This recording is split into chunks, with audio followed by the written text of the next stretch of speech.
Welcome back to Scouse Farm. I'm going to give you an update on the tomatoes. So you can see here, look at the growth that it's managed to achieve in, well, let's say 3 or 4 sunny days. And I've been trying my best to keep an eye out for the side shoots to stop it growing other ones. So again, just to show you, because some people have not seen my previous videos, I've left one here for you. And you can see when you've got the tomato growing up straight and you've got an arm coming off basically at a 90-degree angle, once the plant is established, you'll see these side shoots, and if you leave them, they'll grow into an entirely new plant. So you've got to get rid of them, pinch them off, and then you leave the rest of the tomato to carry on growing up. But we're getting quite a few trusses developing there. You can see there's some new ones there, and what I've done is I've pinched out the top, so the top growth now I've pinched it off, so this should hopefully stop it trying to grow taller, and it will bush out to the side a bit, but it'll concentrate more on the fruit and not on the leaf production, because we're in the very last couple of days of July coming into August, and for the last 3 or 4 days we've had decent sun. And we can see here a large truss there, and there's another one further down, and we've got our first tomato on this one. Hard to see with the sun and the shadow, but there we go. There's the first tomato. They form closest to the main branch first, so you'll see the tomatoes at the back end of the truss, and then slowly they work their way forward, and that's how they develop. But a better one to show you is on, I'm just watching I don't fall over, above the little eagle there. This one, again, I've pinched it out and I've clipped it so it's leaning over to the side, so I'm happy for that to just droop down now and not grow any taller.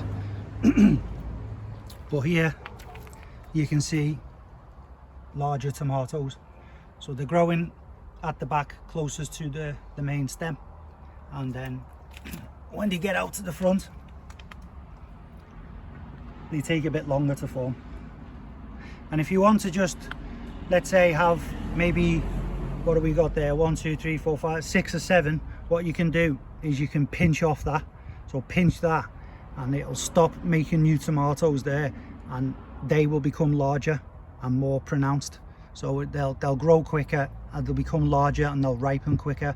So that's just a trick if you want to speed up and you're not too fussed about the amount of not strawberries, the amount of tomatoes that you get. So you can pinch off the end and it'll encourage growth further down on the truss.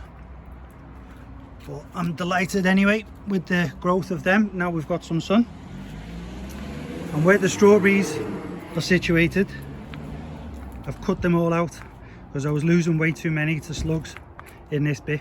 So this was the original strawberry bed about 5 years ago, and again, for those who've watched my previous videos, one small runner went through the fence, landed in the garden bed at the back, and all of the strawberries in the back garden are from just one runner that's gone through there. But I've decided to get rid of them now, so they've been cut out, dug out. I'm keeping them in containers, so I've got a fair few of them in containers for next year, but I'm going to plant maybe lettuce and onions and other types of vegetables in this bed and hope that it's okay, because it's a bit of a battle to keep this prunus hedge from blocking out the sun to this little area.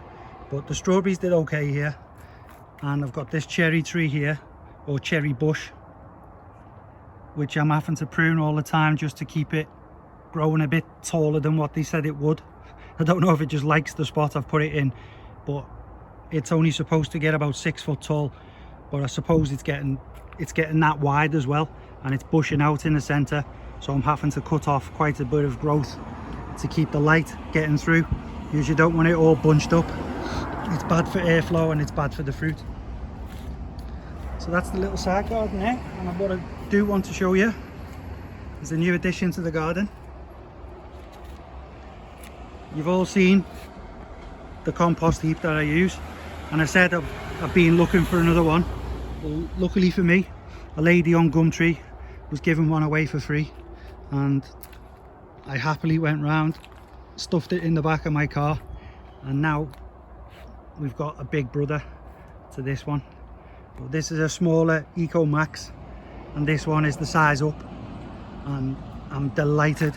So there's loads of the neighbours' privets and hedges in there up to about this level, and then I'm just going to let that rot down, establish itself, and once I've got enough compost in here, I will turn it out of this into there to aerate it, and then I'll start this one off again with the kitchen scraps, the grass mowings and everything else I put in there.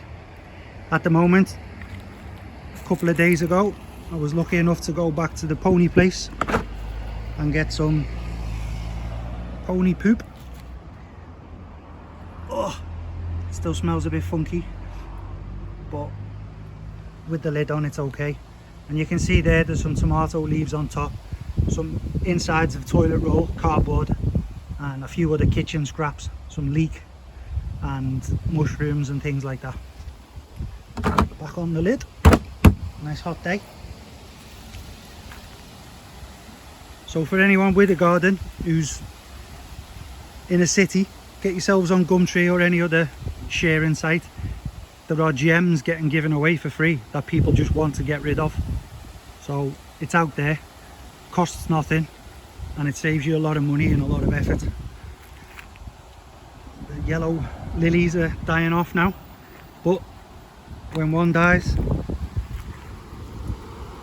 another one opens, and we've got these pinky purpley ones. Gorgeous. They're opening up now out to the front.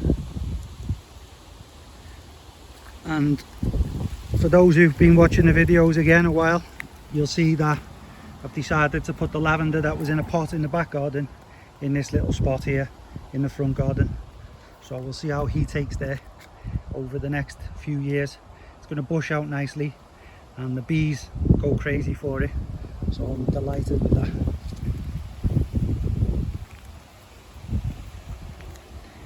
I'd say within another month I'll be able to pull a red tomato off them plants there. But where I am in Liverpool, England, we get tomatoes growing quite late into the season because the summer's only just kicking in now properly. Last year, I'm not even lying, it was snowing and I still had a tomato growing on there.